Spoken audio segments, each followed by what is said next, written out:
Hi friends, நான் நிலா கிருஷி. நிலா Krishi Tamil novels சேனலுக்கு உங்களை அன்புடன் வரவேற்கிறேன்.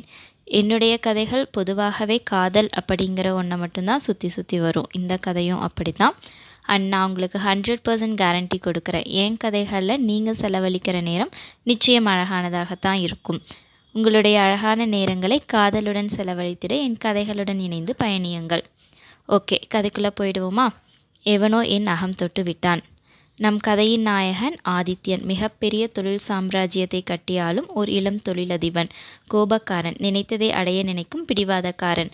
இதுவரை அவன் தொட்ட காரியம் அனைத்திலேயும் வெற்றியை மட்டுமே சந்தித்தவன். நம் நாயகி நித்திலாவோ மென்மையானவள், பெற்றவர்களின் பாசத்திற்கு கட்டுப்பட்ட செல்ல பெண்.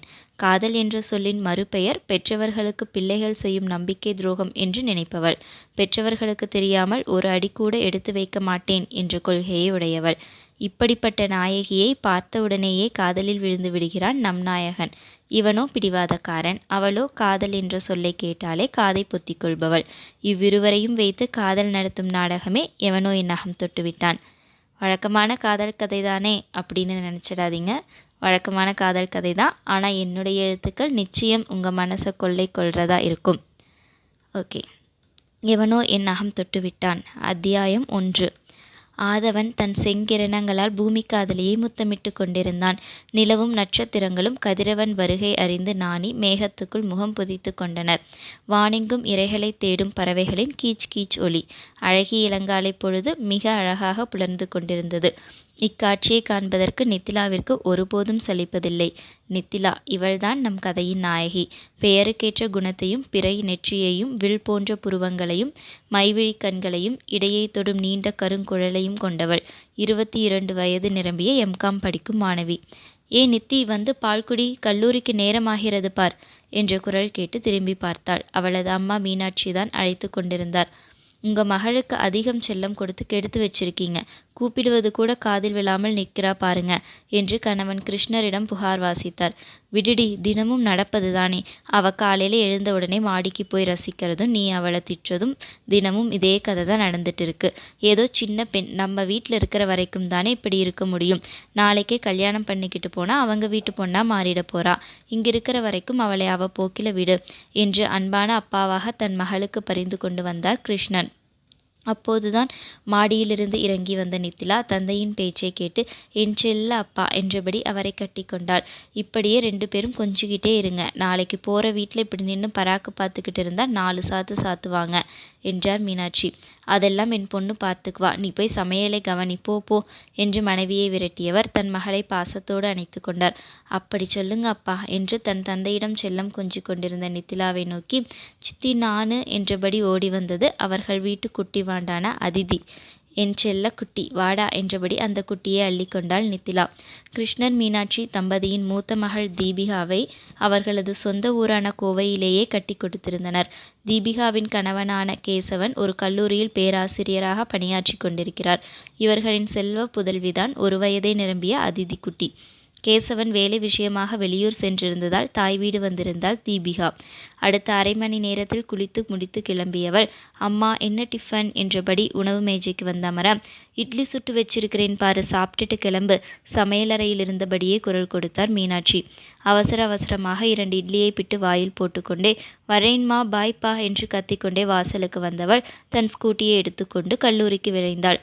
அங்கு கல்லூரியில் இவள் ஸ்கூட்டியை கண்டவுடனேயே ஹே நித்தி வந்தாச்சு என்றபடி ஒரு பட்டாளமே இவளை சூழ்ந்து கொண்டது.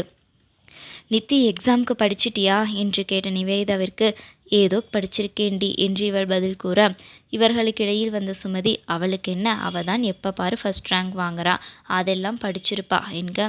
உனக்கு அதில் ரொம்பவும் வருத்தம் போல, வேணும்னா நீயும் படித்து ஃபர்ஸ்ட் மார்க் வாங்கு என்றபடி நித்திலாவிற்கு பரிந்து கொண்டு வந்தாள் நந்தினி.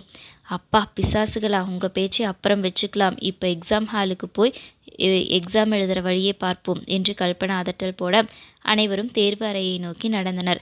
தேர்வு ஆரம்பமாக அனைவரும் அதில் கவனமாகி எழுத ஆரம்பித்தனர். சென்னை. பணக்காரர்கள் மட்டுமே குடியிருக்கும் அந்த பகுதியில் வெள்ளை பளிங்கால் இழைக்கப்பட்ட அந்த மாளிகை மற்ற பங்களாக்களை விட கம்பீரமாக எழுந்து நின்றது. முன்புறம் புல்வெளியுடன் கூடிய தோட்டம் அமைக்கப்பட்டு கண்ணை கவரும் வகையில் அழகாக இருந்தது அந்த மாளிகை. வீட்டின் உள்ளே மாடியில் இருக்கும் தனது அறையில் பொறிக்கப்பட்டிருந்த ஆளுயர கண்ணாடியில் தெரிந்த தனது பிம்பத்தை பார்த்தபடி கழுத்து டையை சரி செய்து கொண்டிருந்தான் ஆதித்யா குரூப் ஆஃப் கம்பெனிஸின் எம்டி.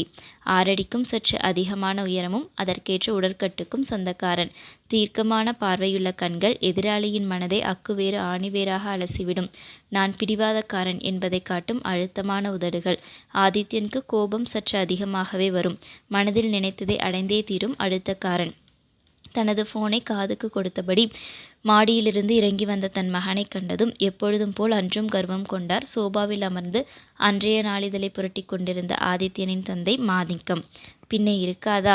சிறு சிறு உதிரி பாகங்கள் தயாரித்து கொடுக்கும் நிறுவனமாக இவர் ஆரம்பித்த தொழில் ஆதித்யன் கையில் எடுத்த பிறகு அசுர வளர்ச்சி அடைந்தது. அந்த தொழிலோடு தான் படித்த சிவில் இன்ஜினியரிங் படிப்புக்கும் ஏற்றவாறு கட்டுமான தொழிலையும் ஆரம்பித்தான். இன்று தமிழ்நாட்டில் விரல் விட்டு எண்ணக்கூடிய கோடீஸ்வரர்களில் இவனும் ஒருவன்.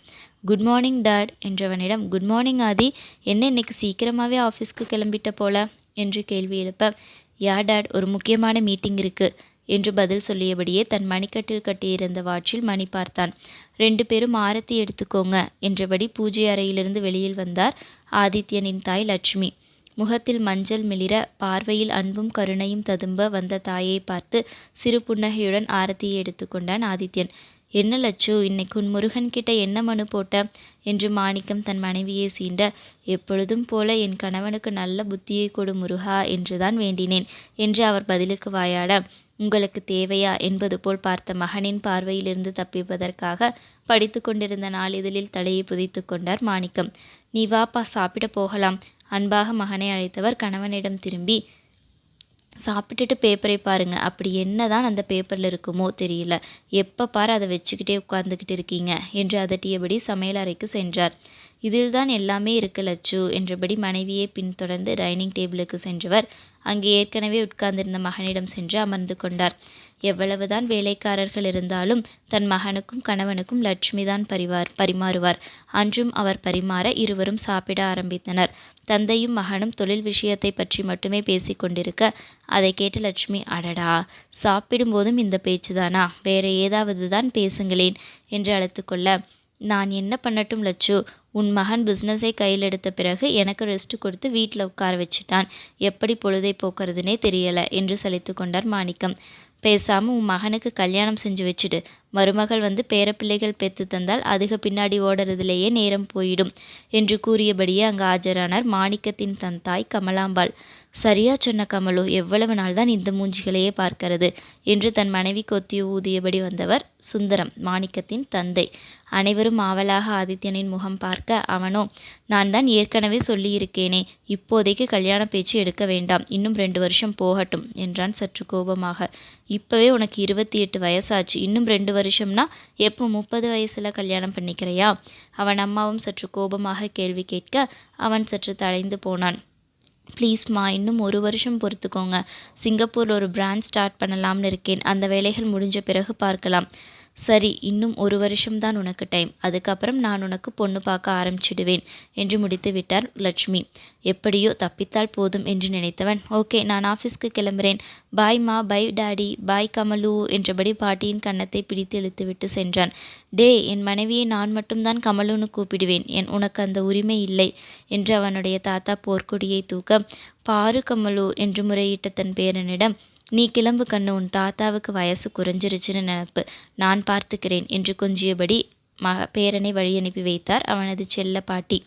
இதழில் உறைந்த புன்னகையுடன் தன் காரை கிளப்பிக் கொண்டு அலுவலகத்தை நோக்கி விரைந்தான் ஆதித்யன். பல ஏக்கர் பரப்பளவில் மிக பிரம்மாண்டமாய் விரிந்திருந்தது அவனுடைய அலுவலகம். அந்த பெரிய கதவை ஒரு சல்யூட்டுடன் செக்யூரிட்டி திறந்துவிட அவனுடைய கார் வழுக்கி கொண்டு உள்ளே நுழைந்தது. அலுவலகத்துள் நுழைந்த உடனேயே அவனுடைய முகம் சிறிது கடினத்தை தத்தெடுத்து கொண்டது. அனைவரும் கூறிய வணக்கங்களை சிறு தலையசையுடன் ஏற்றுக்கொண்டு தனது அறையை நோக்கி விரைந்தான். உள்ளே நுழைந்தவனை அடுத்தடுத்து வேலைகள் ஆக்கிரமித்து கொள்ள, குட் மார்னிங் ஆதி என்ற கௌதமின் குரலில்தான் நிமிர்ந்தான். கௌதம் ஆதித்யனின் உயிர் நண்பன். சிறுவயதில் இருந்தே இருவரும் ஒன்றாக படித்தவர்கள். இருவருக்கும் இடையில் நெருங்கிய நட்பு உண்டு. ஆதித்யன் தனது தாத்தா பாட்டிக்கு பிறகு நெருங்கி பழகும் ஒரே ஆள் கௌதம்தான். குட் மார்னிங் டா என்று கௌதமை பார்த்து புன்னகைத்தவன், இன்னைக்கு மீட்டிங்க்கு எல்லாம் ரெடியா என்று கேள்வி எழுப்ப, எல்லாம் ரெடி, நீ வந்தா ஸ்டார்ட் பண்ணிடலாம், எல்லாரும் உனக்காக வெயிட் பண்ணிக்கிட்டு இருக்காங்க என்று கூற இருவரும் மீட்டிங் நடக்கும் அறையை நோக்கி நடந்தனர். ஆதித்யன் உள்ளே நுழையவும் அனைவரும் எழுந்து நின்றனர். சிறு கையசைப்புடன் அனைவரையும் அமரச் சொன்னவன் தன் பேச்சை தொடங்கினான். ஹாய் கைஸ், இன்னைக்கு ஒரு முக்கியமான விஷயம் பற்றி பேசுவதற்காகத்தான் இந்த மீட்டிங் அரேஞ்ச் பண்ணியிருக்கு. அமெரிக்காவில் இருக்கும் ஒரு நிறுவனம் சென்னையில் மால் கட்டுவதற்கான ப்ராஜெக்டை நம்மிடம் கொடுத்துள்ளது. அவங்க இன்னும் நிறைய பில்டிங்ஸ் இங்கே கட்ட பிளான் போட்டிருக்காங்க. நாம் மட்டும் இந்த ப்ராஜெக்டை நல்லபடியாக முடிச்சு கொடுத்தோம்னா அவங்களுடைய மற்ற எல்லா ப்ராஜெக்டும் நமக்கே கிடைச்சிடும். உங்களுக்கு எல்லாம் என்னென்ன வேலை அலாட் பண்ணி இருக்குன்னு நம்ம ஜிஎம் கௌதமை கேட்டுக்கோங்க. நீங்கள் எல்லோரும் இந்த ப்ராஜெக்ட் வெற்றி பெற சப்போர்ட் பண்ணுவீங்கன்னு நம்புகிறேன். கம்பீரமாக தன் பேச்சை முடித்தான் ஆதித்யன். நிச்சயமா சார். ஊழியர்கள் அனைவரும் மறுமொழி கூற இனிதாக முடிந்தது அந்த மீட்டிங். அதன் பிறகு அனைவரும் கௌதமிடம் சென்று தங்களுக்கு ஒதுக்கப்பட்ட வேலைகளை கேட்டுக்கொண்டு அவரவர் இடத்திற்கு சென்றனர். கௌதமோடு தன் அறைக்கு வந்த ஆதித்யன், கௌதம், நீ அடிக்கடி பில்டிங் கட்டுற இடத்துக்கு போக வேண்டியிருக்கும். ஸோ ஒர்க்கர்ஸ் எல்லாம் அவங்களோட வேலையை ஒழுங்காக பண்ணுறாங்களான்னு மேற்பார்வை பார்க்கிற பொறுப்பை உனக்கு நம்பிக்கையான ஆளிடம் கொடுத்துடு என கூற அதை ஆமோதித்தவாறு கௌதம் தனது அறைக்கு செல்ல ஆதித்யன் தனது வேலைகளில் மூழ்கினான். அகம் தொட வருவான்.